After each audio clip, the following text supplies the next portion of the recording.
Hi, I'm Vicki Hoth from Handi Quilter. We're in the Handi Quilter studio today in Salt Lake City, Utah, and we have some tips and tricks that we're going to talk to you about today, some questions that we have had, and we want to answer those questions and kind of help you with some tips and tricks on setting up your machine, on using your machine, the maintenance, just some things that, maybe some questions that you don't understand. So, I have my list. This big list on my Handi Quilter pad, and the first thing on my list is actually the machine itself.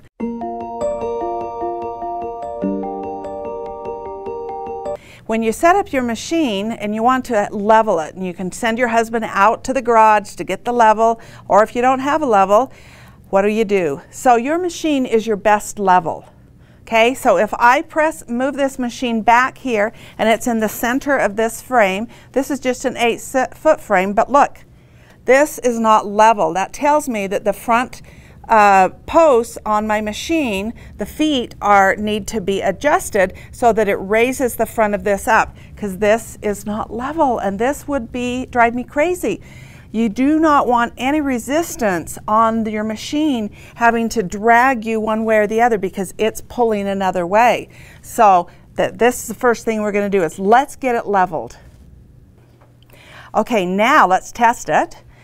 You can see that it's not moving. We use this handy dandy tool. It comes with your frame so that you can use it with your feet and adjust that. So what happened is we adjusted the center first because it felt like it was just racing forward, and it still was racing forward. So we went to the outside and raised that front. So we took the machine to the outside and checked that. Then we went to the center, it was still racing forward, went to that side, raised that up, and it helped level out that front. So all three now, no matter where I put this machine on the frame, it sits there and doesn't move. And that is the best thing you want to do before you get started quilting, because you don't want to have to fight the drag of the machine. Okay, so use your tool and adjust those threads, screw the nut up or down so that you can make it work for you, okay? All right, so the next thing, I'm going to put that tool away. The next thing I want to have you check, or have us check today, is the throat space as to what your where your pole is on the height. Sometimes we tend to set up our side arms too tall and we have too much space from this pole, which is the idler pole, to the throat of the machine. And you only want to be able to put just your fingertips in that throat, just barely get those under there. If that's too high, your fabric is going to bounce as you're stitching, and if it's too low, it's going to drag on the throat of the machine. So make sure that everything is set up properly on both sides. You want them even, and so that you get that correct height, so then you'll have success in that as well. All right, the next thing I want to talk to you about today is cleaning. Cleaning your table, cleaning your wheels, cleaning your track, keeping everything clean. Your quilting, there's lint, there's dust. You just know that. And so after a quilt, you might find, if you've used chalk for marking your quilt, you're going to have some chalk residue, you're going to have lint. All those things need to be cleaned after the quilt, or sometimes even between the quilt, because you'll find that lint will build up on your needle bar and on your presser bar and around. So you just want to keep things clean. So question, how do I clean my wheels? So I don't use any product. I don't use water. I use quilt batting. So I take a piece of quilt batting, and the silver wheels that are on the carriage, there's like 8 on each side, or 8 carriage wheels. There's 2 here, there's 2 here, 2 on the back, 2 there.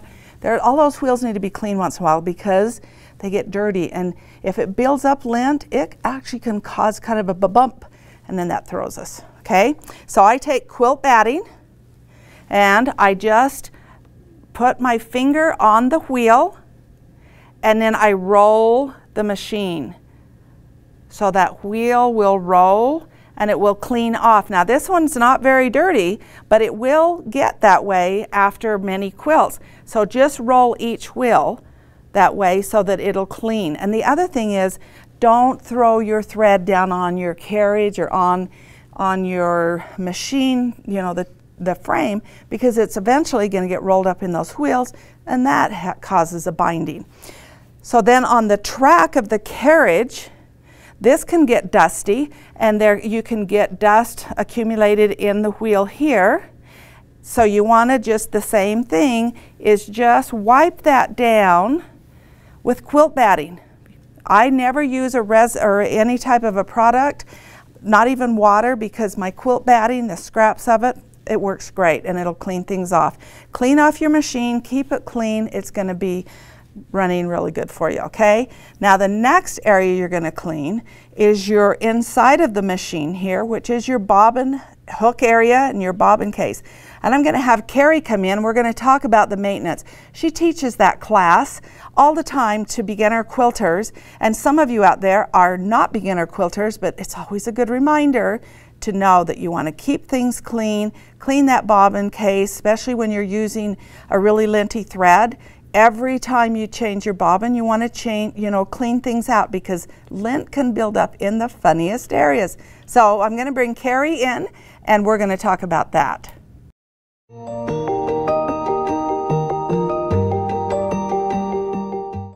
Carrie, welcome. This is Carrie Rollins. She's one of my studio educators.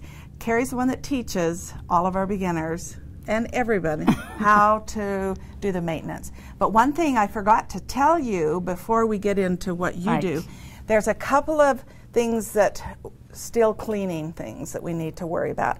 You want to clean the actual track, this white track here, or that's not white, that's black. You want to clean the black track.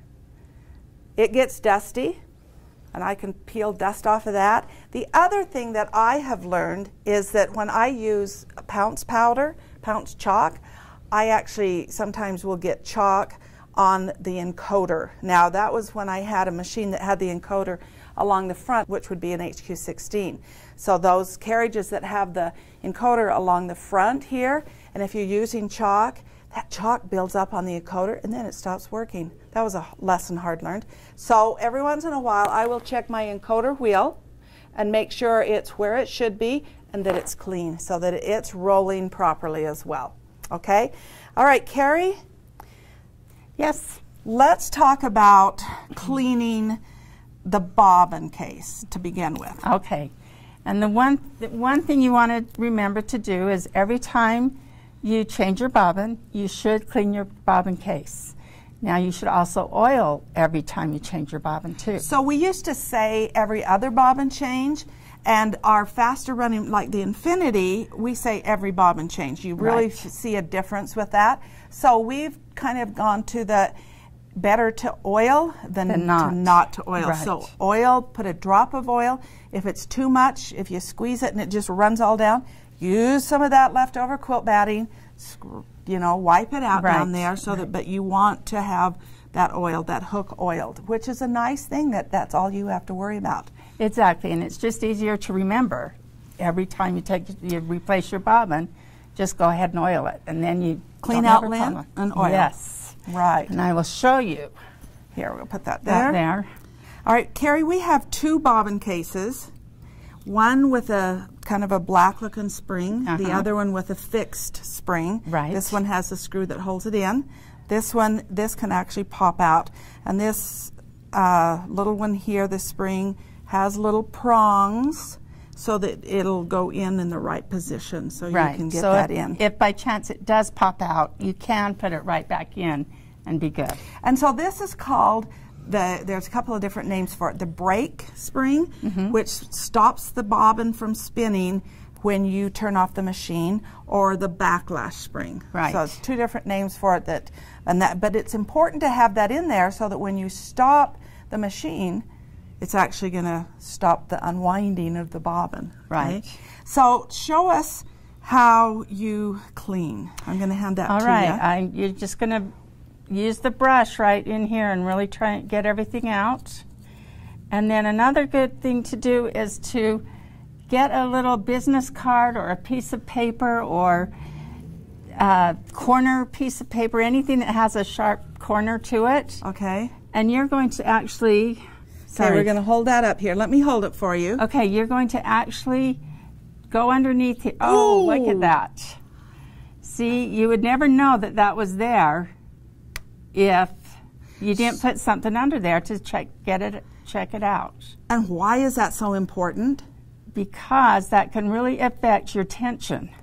You know, if you've got stuff under there and the thread's going through it, it's going to make a difference. It really builds up. It does. Yeah, so a question, why should I test my tension when I put a new bobbin in? I've wound the same thread. Why should I test it? It's all the same thread.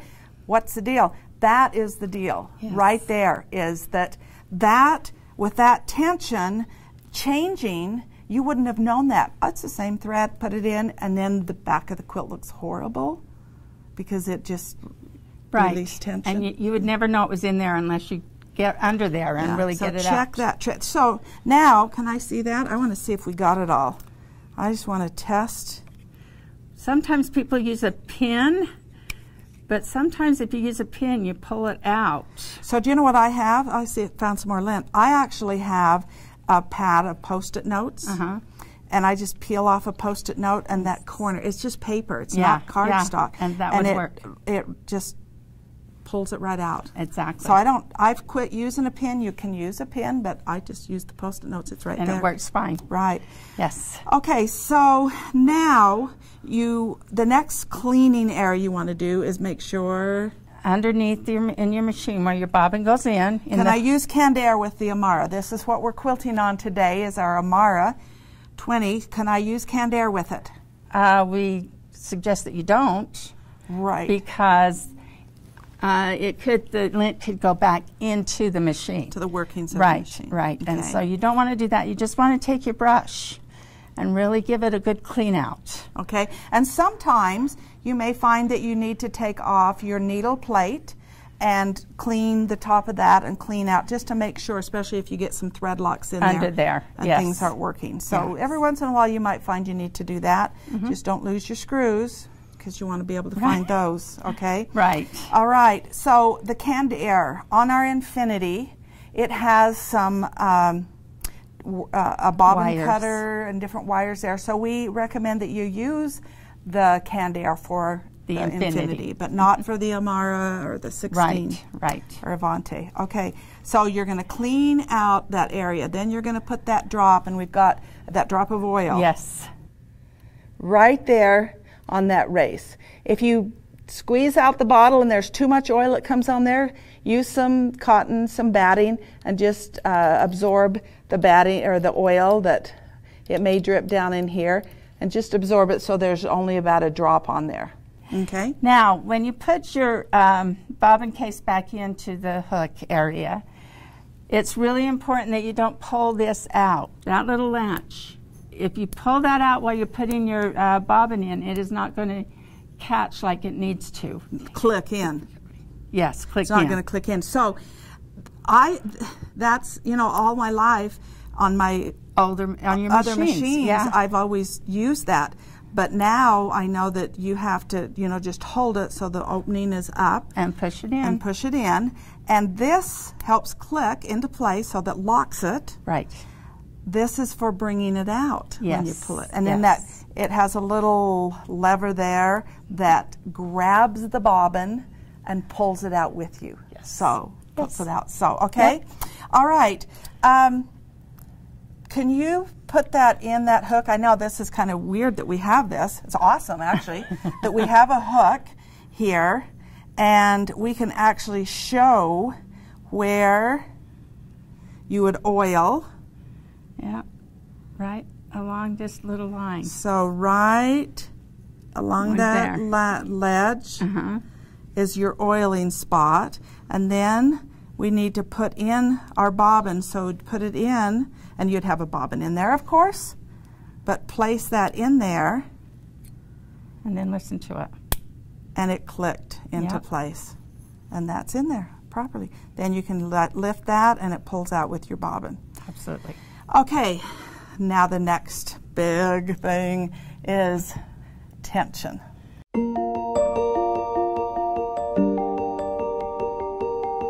That is the biggest question but it's we get. Such an easy thing. It is. So I've got a bobbin, and I've got it full, and it's got some Omni thread, so it's about a 40-50 weight thread, and that's the same thread that I have ready to thread the machine with, because we have got this fun quilt to put on.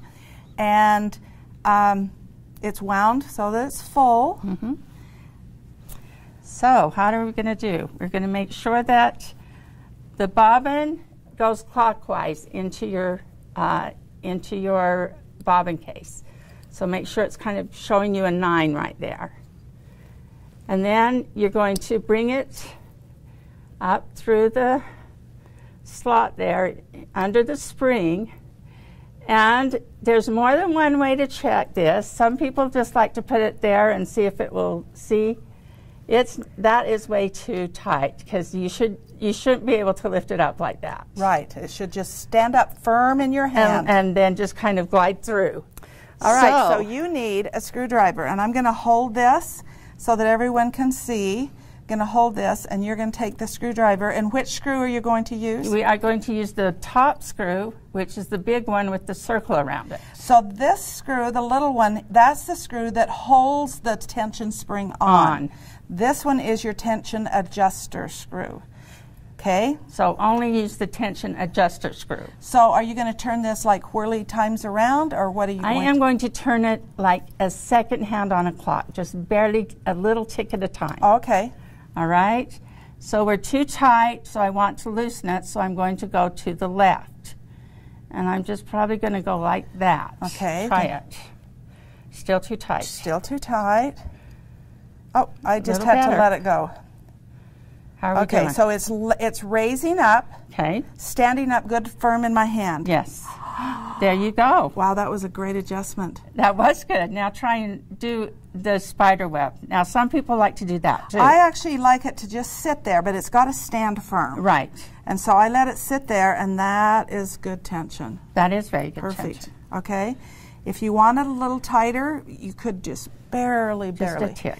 But if you've got a very delicate thread, such as a silk thread that's 100 weight, 80 weight, glitter threads, right, threads that are really lightweight threads, you want to make sure this has less tension so that you can put less tension on your top thread. Right. So then they balance. They balance each other. Yeah, so perfect. All right, so then I'm going to take that long tail off, and you're going to place that in the machine. Okay, and you're just going to grab under here. And listen for the click. There. You want to hear that click. It's there. You don't hold that latch, you hold the bobbin and put it in. I use my finger. I've actually put my finger right here. And then when I feel that post that's in the bobbin hook area, then I just drop down and put it in. It works really well. Okay, so we're good to go there. Now, we can't stitch because we don't have our quilt on, but a really good tip for you today is to test your tension on a side quilt. I want to show you how to do a side quilt, okay?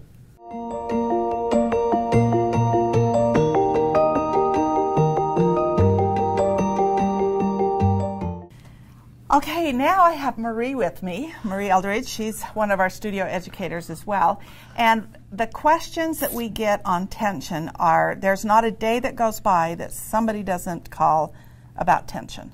Right. About testing their tension, figuring out why it's working the way, or not working the way it should. So Marie, I want you to show us how you test tension, because sometimes quilters don't give you enough fabric, or you don't provide enough fabric to to test the tension on the side of your quilt. Show us a really good tip. All right, this is a great way to check your tension. And I just have a strip of fabric and batting. I'm using the same batting that I would use in my quilt, as well as really similar fabric if I can. You want to really have it as realistic as what you're doing on your quilt so it matches. So I'm just going to put this around that pole, and I'm going to bring it, well, I can just put it that far, and I have an easy grasp clamp, and I'm just snapping that on there, and then I can bring this one over. I can use another easy grasp. Underneath. Oh, I see what you're doing. Never mind. Let you do it. Okay. I'm just going to clamp that on there so I have similar tension as what I would have on my quilt. Okay. And then I can just come over here and just test. So I have a couple of other tools. These are our super clamps that work the same way, that if you actually want to throw a small quilt on, you could do that as well. So this is your backing. Would you, hold on, would you hold those? I'll hold those. Let me hold those. Would you bring this under here because that is more flat? We could do that. I just wondered because it kind of raised it up a little bit. So probably clamp it there. There we go. And if you want to release some tension, just swivel that down and it releases. Okay, so now that you've got this tensioned up, I'm going to take these away from you. Because you're worried I'm going to use it on you? Maybe. Well, one for each of us. But I would like you to actually do some tensioning.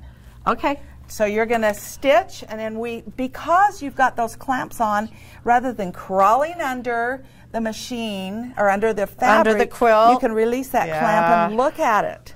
So all right. Put these away so you can't clip me. All right. It looks like they threaded it right, so they didn't try and sabotage me. Yeah, I threaded it for you, so it's okay. I'm going to show you how to bring up the bobbin thread. I have the thread in my left hand. I'm going to put the needle down and bring the needle up, and then just move the machine a little ways away. And as that pulls, you can see I'm bringing up the bobbin thread there. So now I have both threads in my hand. And then, I love this machine, I can just touch that and just a little wiggle and I have a tie off. All right. See, Mara, it does it all. All right, I am going to actually do just a little circle to kind of check that and move out of the way. And you actually have it in regular, or not in stitch regulated, so let's put it in. See, they did sabotage me a little bit. Okay, so I can actually feel on the bottom there a lot of thread. Look at the advantage of this for testing. Let's turn it over. Oh! All right, in this situation, the top thread is being lazy. Really lazy. Yeah, because you set your bobbin, or Carrie and I set the bobbin, so it's right. So I need to tighten the top to pull that so that stitch forms right in the center. Yeah, that top thread is lazy. He needs to put his back into when I look at that, it looks to me like I need at least a couple of turns on that tension knob. So let's, put you back to business. That was easy, wasn't it? All right, so I'm going to turn that. I'm going to tighten it. I'm turning away from me. If I was on the side of the machine, that would be to the right. And so you turned it a half a turn. I saw when your thumb, you went around.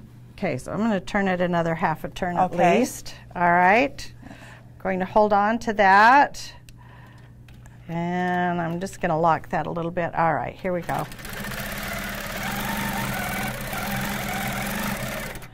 What stitches have we got? We're down to 12 stitches per inch, but let's move this over here. Loops are the best way. They're pretty stitches.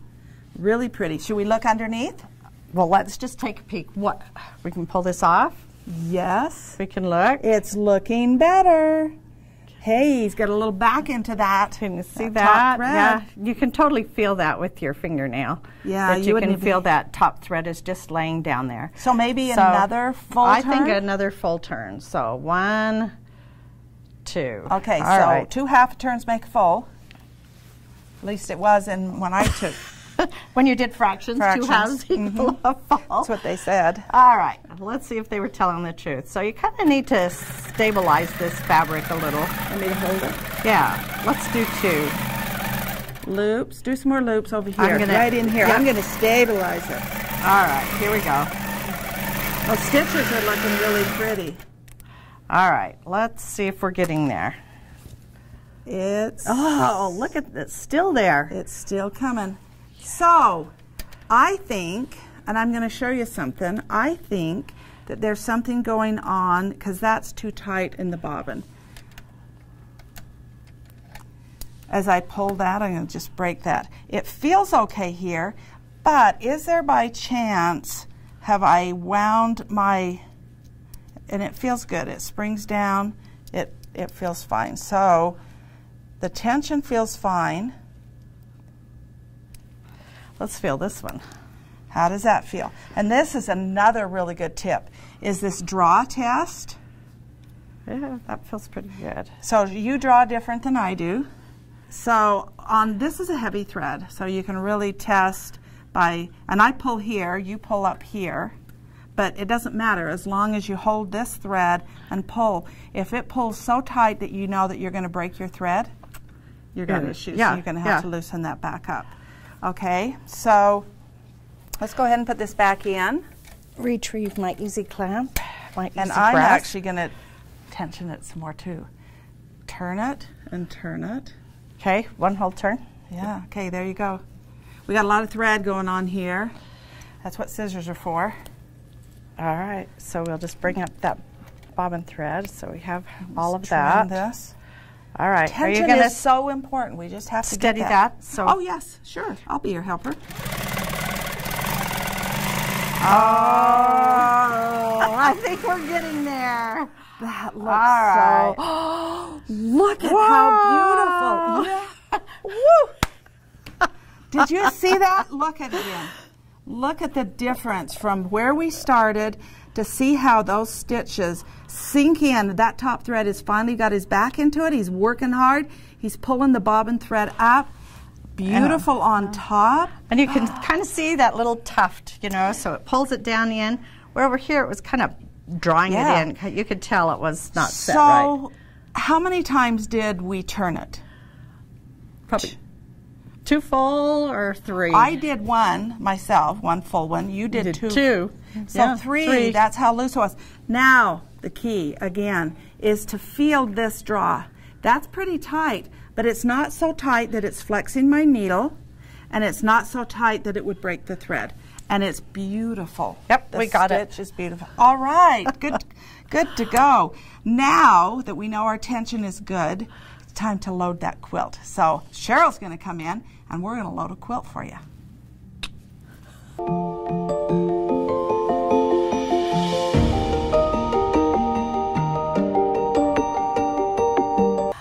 Now we're ready to load, and I've got Cheryl Duncan with me. She's my other educator in the studio, and we have such a good time, the 4 of us, and learning and teaching others, but we learn from each other. And so Cheryl is one of our meticulous quilters, meticulous in everything she does, and so even in loading her frame.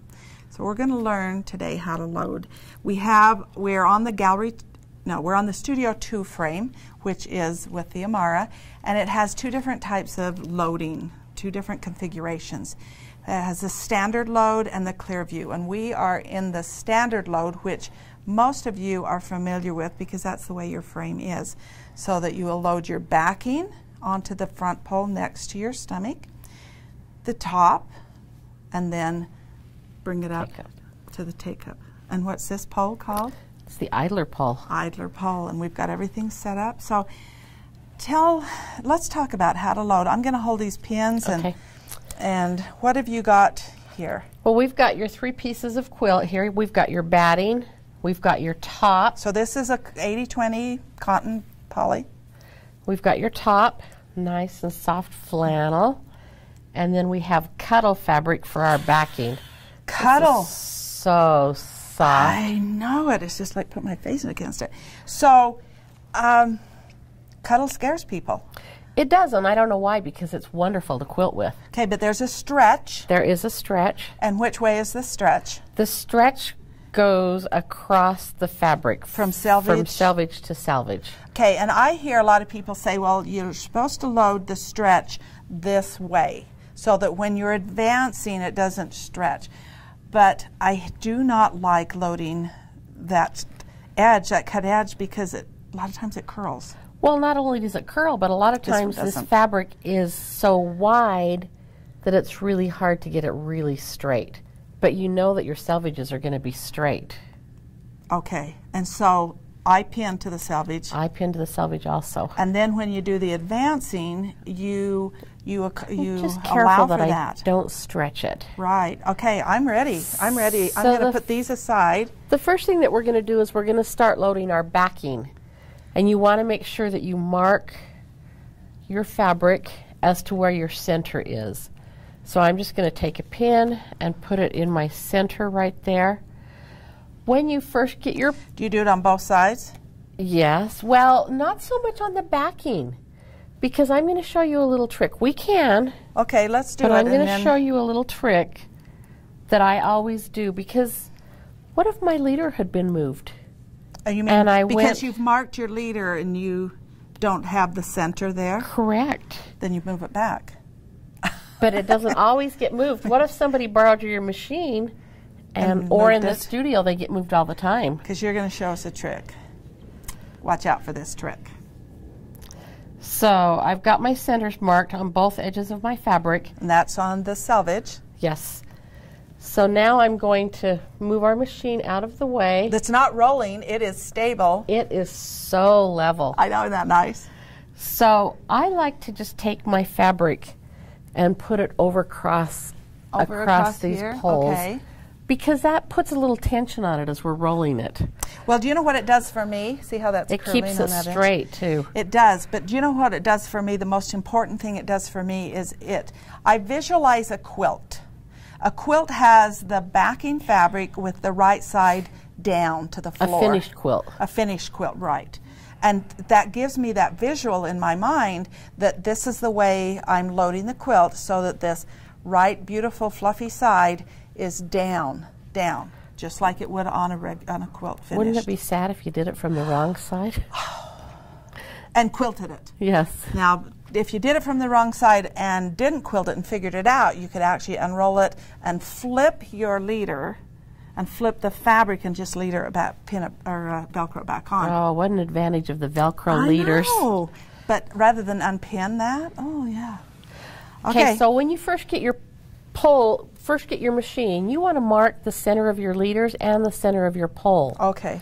That way you know where your center is. And so we've got our center marked here, and I'm just going to take our pin and line it up at the center, and then I'm going to pin just about 1/4 inch away.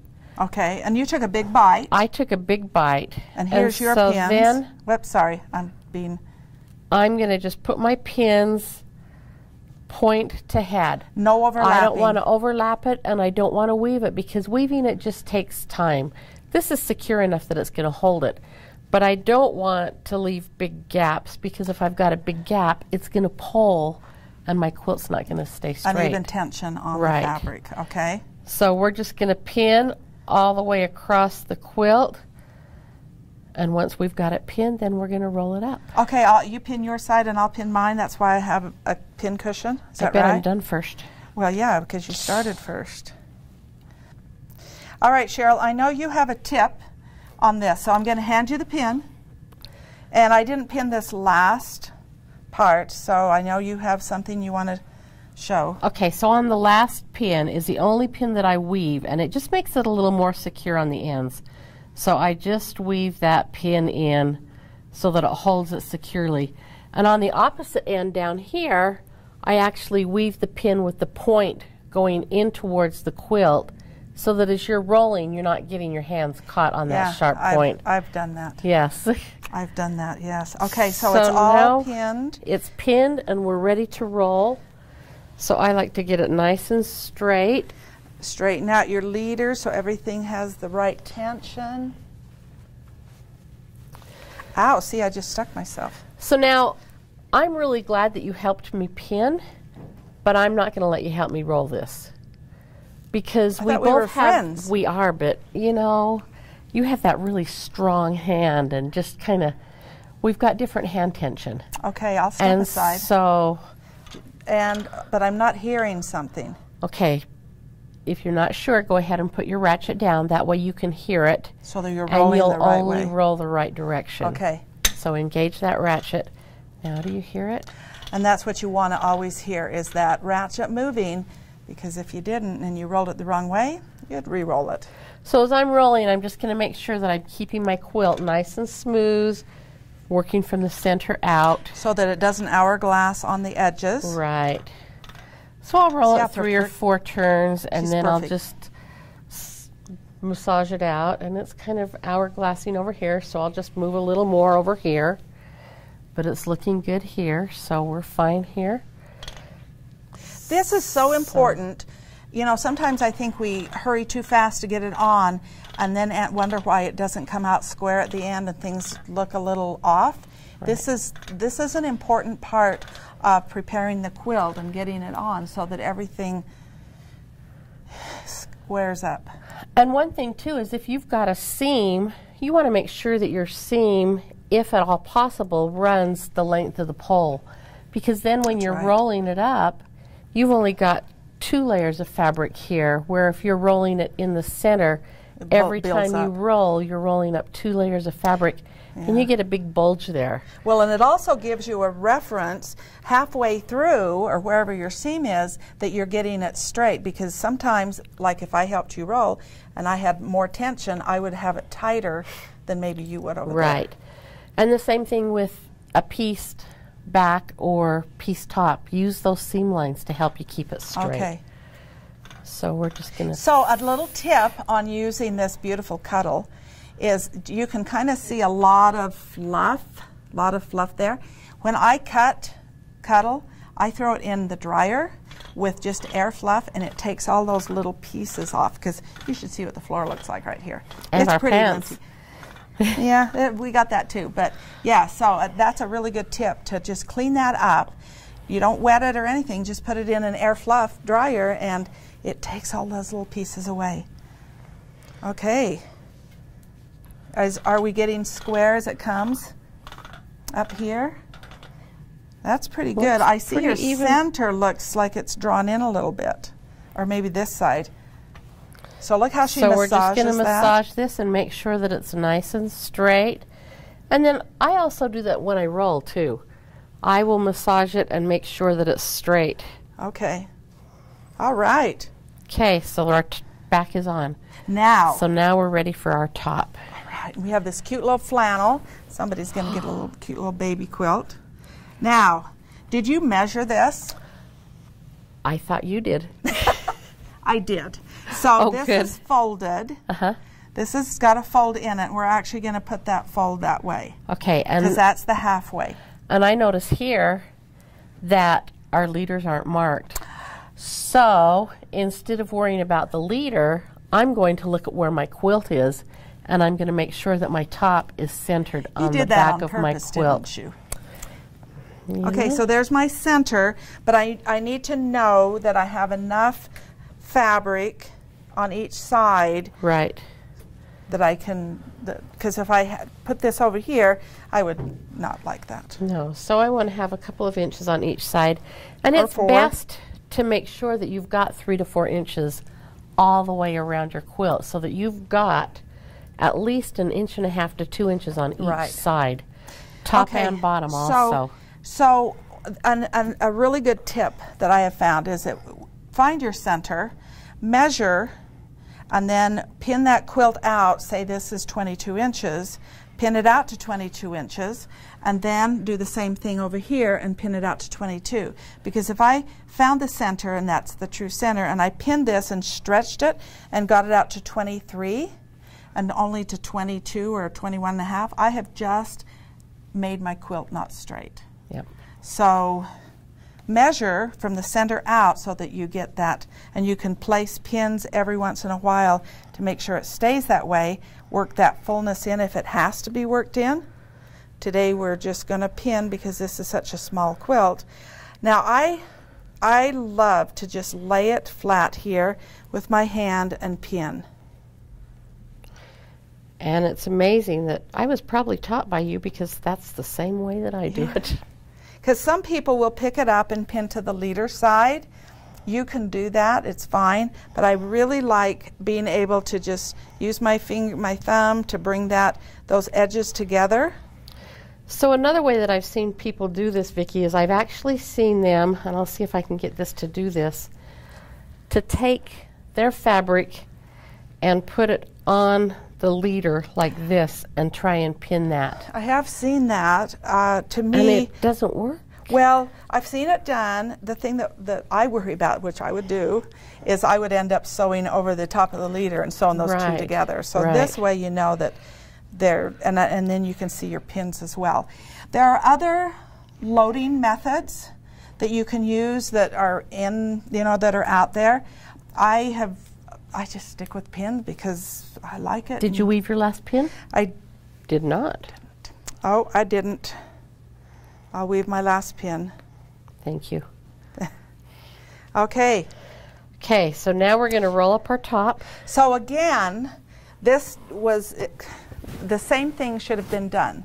Put this over the top so that you see, visually you see that quilt, that your quilt is going to be right sides facing the sky. That's the way a quilt would be. So that you know that you're not getting that loaded wrong. Okay, so put that out there. Put my ratchet down. You hear that? And I'll just go ahead and roll it. I kind of like these smaller poles because I can just roll here really quickly and easily without having to. You mean the short, not the 8 No, foot? the width around. Oh. The gallery poles are a little thicker. Okay. I'll keep, this is hourglassing a little bit, so I'll keep that. Oh, don't touch. Ooh, did you see that dirty look I got from her? All right, it's hourglassing. I like you, but there's some things I don't want you to help me with. Okay, I just saw you wind some thread up into it. See? There. So it helps to have a second set of eyes. Okay, so again, as she winds this up, it's winding so that it's just straight across there. And I cut that so that it was good. All right, now. Okay, now we're going to load our back to our take-up leader. Okay, so I need to release the ratchet. Yes, but first we want to make sure that when we're doing this, that our leader... Oh, here, let me release your ratchet. That our leader goes behind the idler pole, not in front. But if you happen to load it this way and you realize too late, don't unpin it. Just undo the Velcro and put it back on. And put it back under the idler pole and do it the correct way. So then the markings that you've marked. Right. All right. So then we're going to put it behind the idler pole. Okay, very good. Now this has got the super leader on here, so I'm telling you what, if you have a Studio 2 frame, you should have just buy a super leader. Look what this does to you. Even people with the old studio frame. With the because studio it one. Brings it right up to you. Yeah, look at that. No bending over. It's right there. There's your markings. Okay. Okay, now for me, I like to actually make it a little bit shorter to start with. Because this is going to show you the tip. Will you lift up my ratchet down here, please? It is. It is. Thank you. So sometimes when you get your quilt, your leader might have been moved, or for some reason it's not quite right. And I can see right here that my center mark and my pin, if I were to put my pin where my center is, look at that twist. So it did get moved. So I like to just hold my fabric straight, and I like to bring let it fall and make the leader straight too. Wow, that's off so about that 2 inches. I can see that my fabric is on the grain and my leader is on the grain. So then at this point, I know that's where I want it, and that's where I'm going to go ahead and pin it. And you're pinning it to the fabric side. I'm pinning it to the fabric side. I like that because then I can see those pins when I'm stitching. I'm going to help you again. Thank you. Oh, right there. Okay, so can you put the ratchet down there for me? I sure will. And I'm going to roll this up just a little ways, but I'm going to leave just a little bit of slack in there so that we can get our batting through. And even though we've got the slack, we have the pole cradles, and they are so nice. So we can just take our poles out and set them up in the pole cradles. And then we're going to put our batting on. Did you measure your batting? Yes, I had an angel do it for me.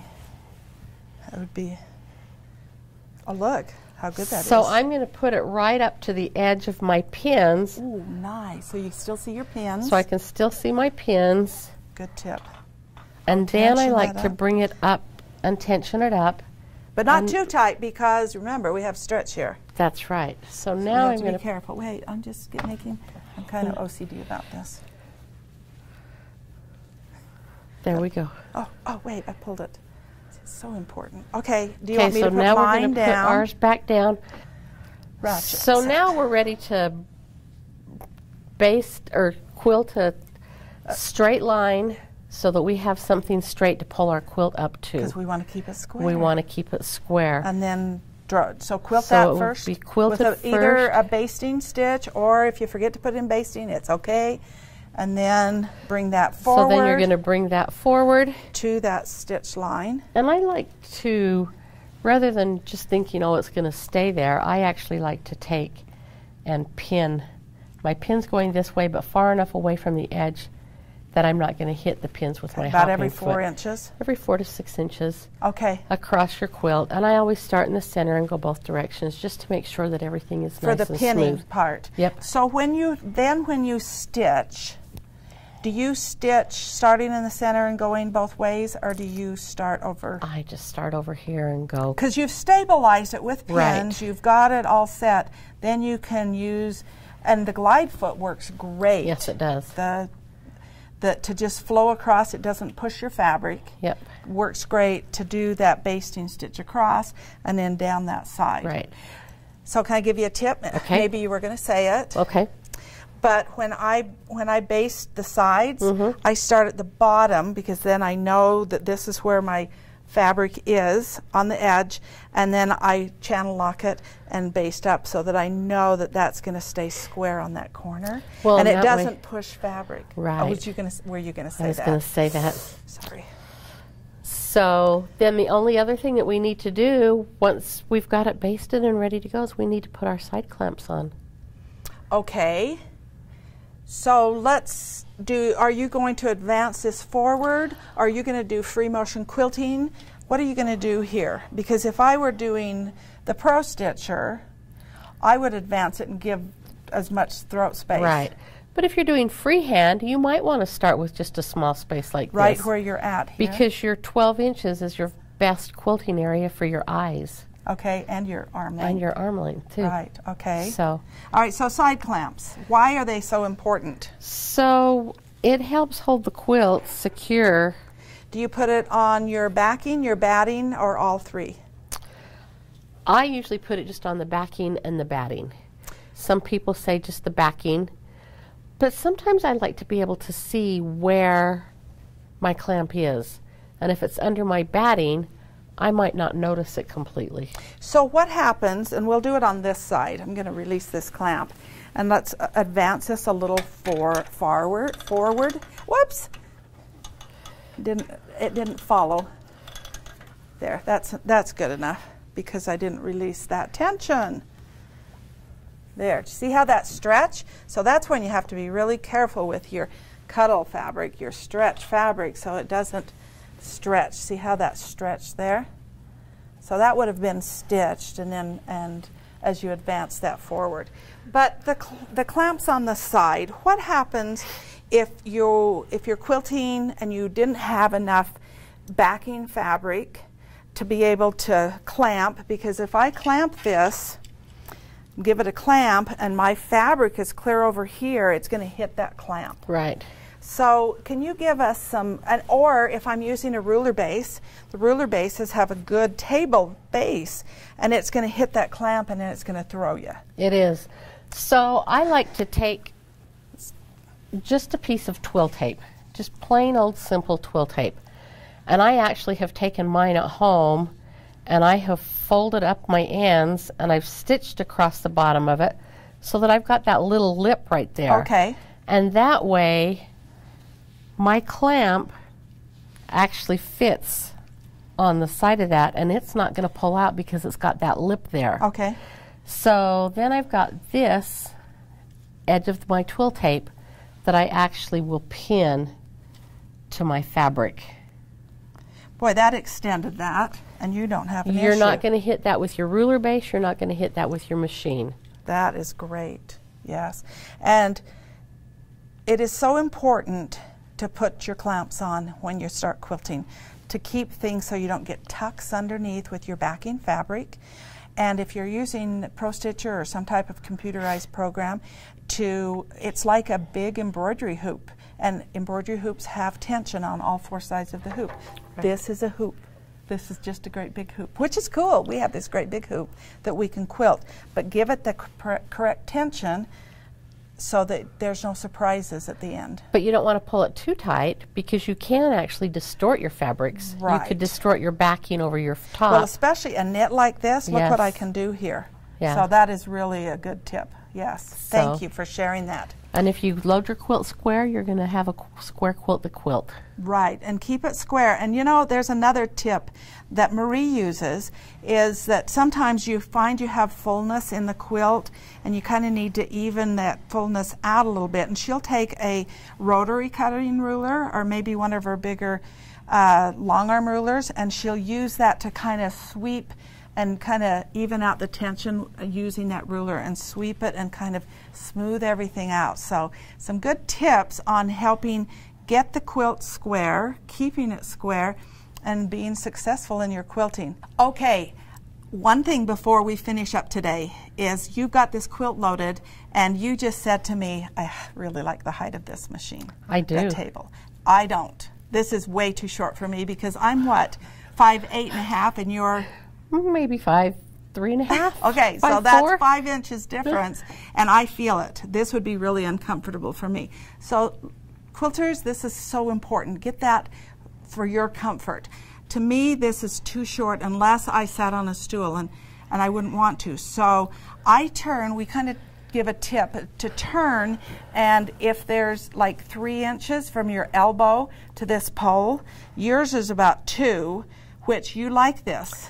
I actually would maybe like it just a little bit higher. Would you? Uh-huh. Okay. I do. I like it Yeah. a little bit higher than the 3 inches from my Yeah, and elbow. I would like it a lot higher. This is way too short for me. And I'd be quilting like this. Yes, you would. Yes, you would. But that's the nice thing is the legs are adjustable so that the quilter, you can get it at the height that you want, that you need, so that it's comfortable for you.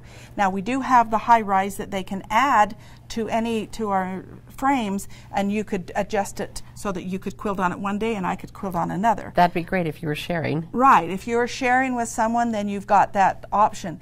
But get it, if you're the one that's going to be doing that quilting, get that for your height so that it's comfortable. You are going to have so much fun quilting. Well, I hope you've enjoyed our HQ Live today. We have had fun doing this and helping answer a lot of those questions that come, because we get a lot of them and we want you to be successful in your quilting. So have a good day, happy quilting, and we'll see you next month.